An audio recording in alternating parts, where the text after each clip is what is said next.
नमस्कार, रुचिकाज रेसिपीज मध्ये तुम्हा सर्वांचे खूप खूप खूप स्वागत। उन्हाळा सुरू झाला की सर्वांनाच काही ना काही थंडगार प्यावंसं वाटतं किंवा थंडगार खावंसं वाटत असतं। त्याचबरोबर उन्हाळा म्हटला की लग्न सराईला सुद्धा खूप जोरदार सुरुवात होते। लग्न पंक्तीतला सर्वांच्याच आवडीचा प्रकार असतो तो म्हणजे थंडगार असा मठ्ठा। तर असाच थंडगार मठ्ठा आचारी स्टाईलने अगदी परफेक्ट असा घरच्या घरी कसा बनवायचा ते आज आपण या ठिकाणी बघत आहोत। मठ्ठा बनवायला सुरुवात करण्या अगोदर तुम्ही रुचिकाज रेसिपीज या चॅनलवरती नवीन असाल तर लगेच या चॅनलला सबस्क्राइब करा। चला तर मग मठ्ठा बनवायला लगेच सुरुवात करूया। तर मठ्ठा बनवण्यासाठी मी या ठिकाणी एक मोठं पातेलं घेतलेलं आहे। आता या पातेल्यामध्ये घरातील एका वाटीच्या मापाने 1 वाटी आंबट दही घ्यायचं आहे। मठ्ठा बनवण्यासाठी दही आपल्याला आंबट वापरायचं आहे, कारण आंबट दह्याचा जो मठ्ठा असतो तो चवीला अगदी छान लागतो।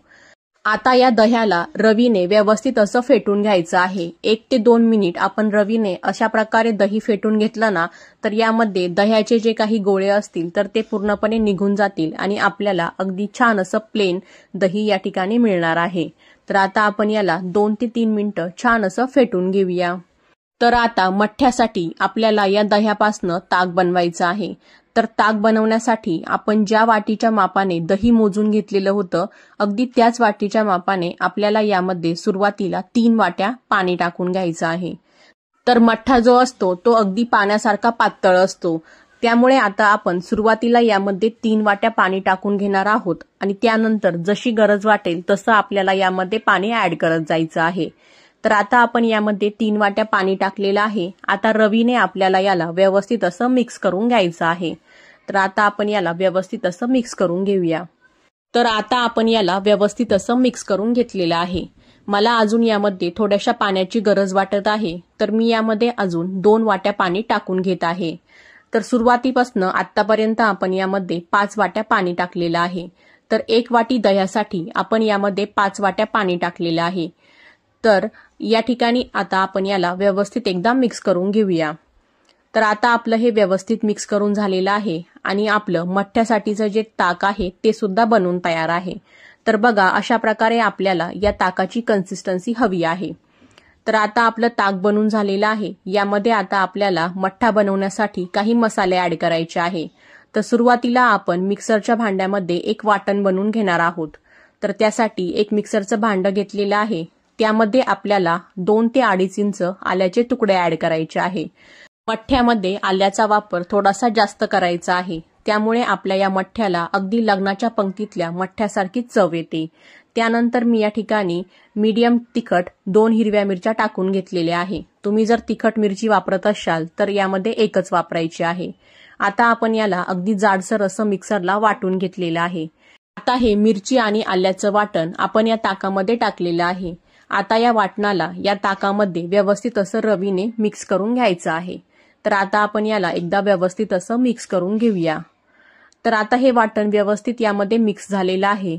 आता त्यानंतर आपल्याला यामध्ये 1 चमचा साखर टाकायची आहे। तर तुम्हाला मठ्ठा किती गोड हवा आहे त्यानुसार तुम्ही यामध्ये साखरेचं प्रमाण कमी जास्त करून घ्यायचं आहे। तर आता साखर टाकून घेतली की त्यानंतर आपल्याला यामध्ये अर्धा चमचा भाजून बारीक केलेली जिरेपूड यामध्ये टाकायची आहे। जर तुमच्याकडे जिरेपूड नसेल तर तुम्ही मिरची आल्याच्या वाटणासोबतच अर्धा चमचा जिरे मिक्सरला वाटून घ्यायचे आहे। त्यानंतर आता आपण यामध्ये पाव चमचा काळं मीठ टाकलेलं आहे। तुम्हाला जर काळं मीठ ऍड करायचं नसेल तर तुम्ही पूर्णपणे आपलं जे रेग्युलर मीठ असतं ते यामध्ये ऍड करू शकता। आता त्यानंतर पाव चमचा आपलं जे रेग्युलर मीठ आपण वापरतो ते यामध्ये टाकलेलं आहे।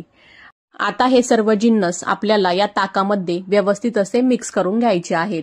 यामध्ये आपण काळं मीठ जे वापरलेलं आहे त्यामुळे आपला जो मठ्ठा आहे तो चवीला अगदी छान लागतो। तुम्ही या ठिकाणी हे जे काळं मीठ आहे ते स्किप देखील करू शकता। तर आता आपण याला 2 ते 3 मिनिटं छान असं या ताकामध्ये मिक्स करून घ्यायचं आहे। तर आता हे सर्व व्यवस्थित मिक्स करून झालं की त्यानंतर आपल्याला हा जो मठ्ठा आहे याला फ्रीजमध्ये अर्धा तास पूर्णपणे थंड करण्यासाठी ठेवून घ्यायचा आहे। तर अर्धा तास हा मठ्ठा आपण फ्रीजमध्ये ठेवून घेतलेला होता आणि व्यवस्थित असा थंड झालेला आहे आणि यामध्ये आपण जे काही मसाले ऍड केलेले होते त्यांचा सगळा फ्लेवर या मठ्ठ्यामध्ये व्यवस्थित असा उतरलेला आहे। तर आता आपल्याला हा जो मठ्ठा आहे तो गाळून घ्यायचा आहे, कारण यामध्ये आपण मिरची आणि आल्याचं जे वाटण आहे ते थोडंसं जाडसर यामध्ये ऍड केलेलं होतं. तर मठ्ठा पिताने ते दाताखाली आलेलं आपल्याला आवडत नाही, त्यामुळे आपण काय करायचं की याला व्यवस्थित असं गाळून घ्यायचं आहे. तर मी या ठिकाणी एक मातीचं भांडं घेतलेलं आहे. आता यामध्ये आपल्याला चहाच्या गाळणीने हा जो मठ्ठा आहे तो व्यवस्थित असा गाळून घ्यायचा आहे. तर आता आपण याला व्यवस्थित असं गाळून घेऊया.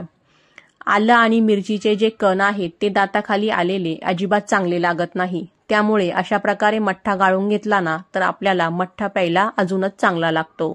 तर आता आपण याला व्यवस्थित असं गाळून घेतलेलं आहे. तर आता या ठिकाणी आपला परफेक्ट असा लग्नाच्या पंक्तीतला मठ्ठा बनून तयार आहे. मठ्ठा बनून झाला की सर्वात शेवटी आता आपल्याला यावरून थोडीशी बारीक चिरून घेतलेली कोथिंबीर टाकायची आहे. मठ्ठा म्हटलं की त्यामध्ये कोथिंबीर ही आलीच, पण यामध्ये कोथिंबीरचा वापर जास्त सुद्धा अजिबात करायचा नाही. आता ही कोथिंबीर आपण व्यवस्थित अशी या मठ्ठ्यामध्ये मिक्स करून घेऊया.